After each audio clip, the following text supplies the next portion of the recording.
श्री स्वामी समर्थ।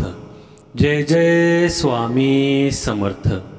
या कारणामुळे मांसाहार करणाऱ्यांची पूजा व्यर्थ जाते। 99% लोकांना माहीत नसलेली माहिती आज आपण बघणार आहोत। बऱ्याच व्यक्तींना अनेक प्रश्न येतात, त्यापैकी एक म्हणजे मांसाहार खाणाऱ्यांची पूजा स्वामी स्वीकारतात का?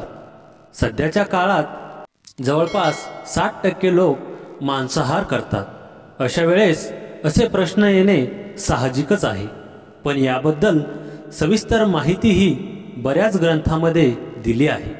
तसेच त्याचे काय नियम आहेत याबद्दल सुद्धा आपण माहिती जाणून घेणार आहोत। सध्याच्या काळामध्ये बहुतेक लोक मांसाहार जेवण करत असतात। अनेक जण वेगवेगळ्या प्रकारचे मांसाहार सेवन करत असतात आणि त्यानंतर देवपूजा करतात।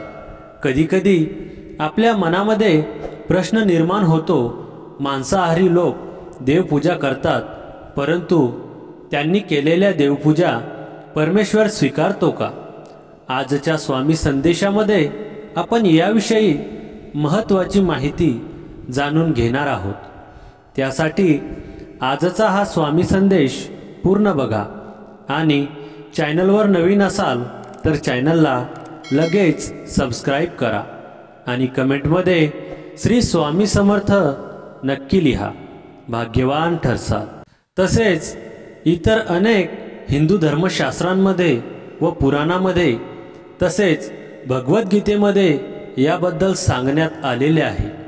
पुराणामध्ये 3ऱ्या अध्यायामध्ये सांगण्यात आले आहे की जी व्यक्ती मांसाहार करतात त्यांना मृत्यू लोकात सुद्धा जागा मिळत नाही। त्याचबरोबर नरकाशिवाय अन्य ठिकाणी सुद्धा त्या व्यक्तीला जागा मिळत नाही।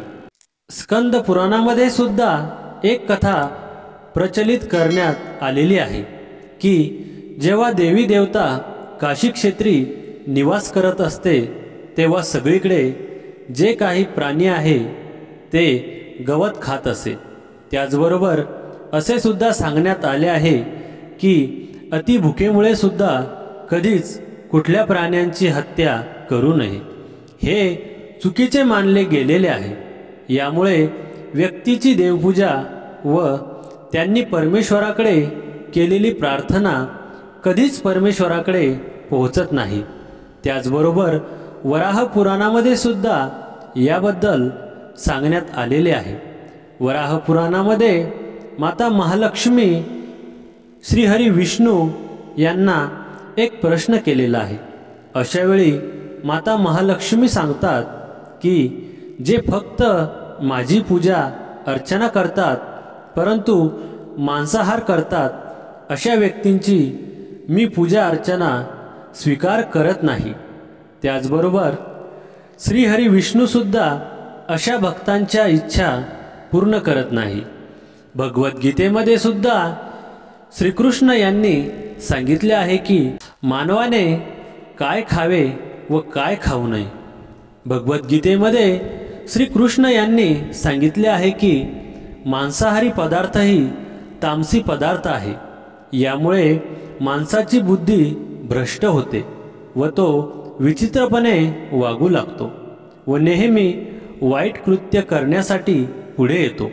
मांसाहार सेवन केल्याने मानवाचे स्वतःच्या इंद्रियावर नियंत्रण राहत नाही।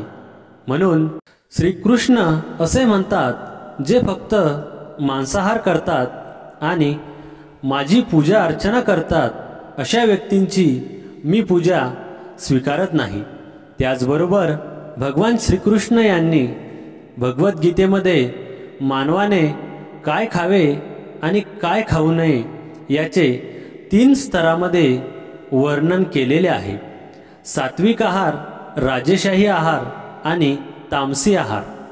हिंदू धर्मशास्त्रामध्ये मांसाहार करणे हे योग्य आहे की अयोग्य याबद्दल अनेक संभ्रम निर्माण झालेले आहेत। याचे सर्वात मोठे कारण की आपल्या हिंदू धर्मशास्त्रामध्ये जे काही सांगितलेले आहे ते अनेक लोकांना माहितीच नाही।